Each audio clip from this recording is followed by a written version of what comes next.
dunia ini rusak disebabkan 5 orang yang tidak takut pada Allah. Yang pertama, al-ulama al-mudahinun, orang berilmu tapi tidak dipakai ilmunya untuk mencegah kemungkaran. Yang kedua, az-zuhad, az-zahidur raghib, orang yang zuhud, meninggalkan duniawi tapi sebenarnya dia karena ingin dipuji, bukan karena Allah Subhanahu wa ta'ala. Lalu kemudian yang ketiga adalah ketika seorang diberikan Allah Subhanahu wa ta'ala keahlian dalam bidang perniagaan, berdagang, ternyata dia khain, dia pengkhianat, mengkhianati pembeli dengan memalsukan barang-barang. Dia katakan barang impor padahal barang lokal, kemudian disemprot formalin dan lain sebagainya. Rusak dunia ini. Kemudian dunia ini dirusak lagi oleh al-ghuzat, para pasukan perang yang sebetulnya berperang bukan karena Allah, bukan karena ingin menolong agama Allah, tapi karena ingin dunia, karena duit. Lalu kemudian al-hakimuz zalim, penguasa yang zalim. Na'udzubillah. Penguasa yang zalim, yang bertindak semena-mena, ini juga merusak. Makanya kalau yang 5 ini takut kepada Allah, selamatlah dunia ini. La'allakum tattaqun. Mudah-mudahan kamu takut. Takut, tattaqun, takut selalu diterjemahkan sebagai takut kepada Allah. Begini, Nabi mengatakan ittaqin nar walau bisyikki tamrah. Takutlah kamu masuk neraka walaupun dengan setengah kurma. Apa maksud takut masuk neraka setengah kurma? Saya takut masuk neraka. Terus sekedar ngomong gitu aja. Karena saya takut masuk neraka, maka saya berikan sebelah kurma ke mulut sahabat saya.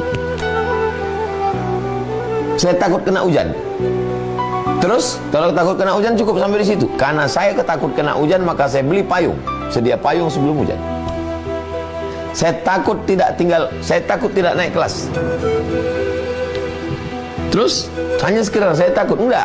Karena saya takut tidak naik kelas, maka saya rajin belajar, saya membaca, setelah itu saya berdoa, saya silaturahim dengan guru-guru. Jadi arti takut di situ bukan takut yang pasif, no action. Takut yang memberikan efek terhadap kehidupan sosial. Kita ngaji di masjid online, ngaji, hubungan kita baik-baik saja. Karena hubungan kita di masjid cerita tentang hari kiamat, cerita tentang puasa. Kapan interaksi sosial kita teruji? Ketika saya punya uang, uang ini dipakai oleh jamaah untuk bisnis. Di situ baru teruji persaudaraan, persahabatan kita. Berapa banyak teman yang baik? Iya, karena sekedar hubungan biasa-biasa saja. Tapi ketika sudah menginjak kepada hubungan bisnis, hubungan kerjasama, hubungan yang bersifat materi, kebendaan, kurang takwanya. Kalau kebetulan saya seorang pengusaha dan saya punya karyawan, sama-sama bertakwa, takut kepada Allah. Saya sebagai pengusaha takut menganiaya murid, dan karyawan juga takut untuk tidak on time, tepat waktu, takut berkhianat.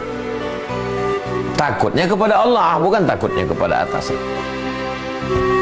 Sebagai seorang ustadz yang mengajar, takut untuk berkhianat, takut untuk tidak benar.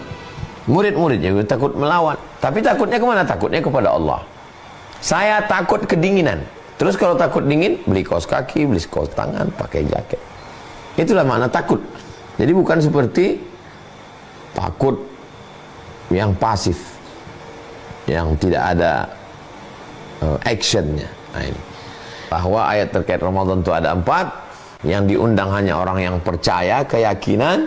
Lalu kemudian buah dari keyakinan itu ada pengamalan, namanya puasa. Lalu kemudian ada nilai historis sejarahnya, bahwa ini bukan kamu yang pertama, umat-umat sebelum kamu juga puasa. dan ditutup dengan la'allakum tattaqun. Puncak dari puasa itu adalah bukan hebatnya dia berpuasa, tapi bagaimana takutnya dia kepada Allah sehingga tidak menganiaya orang, berbuat adil, amanah dan lain sebagainya.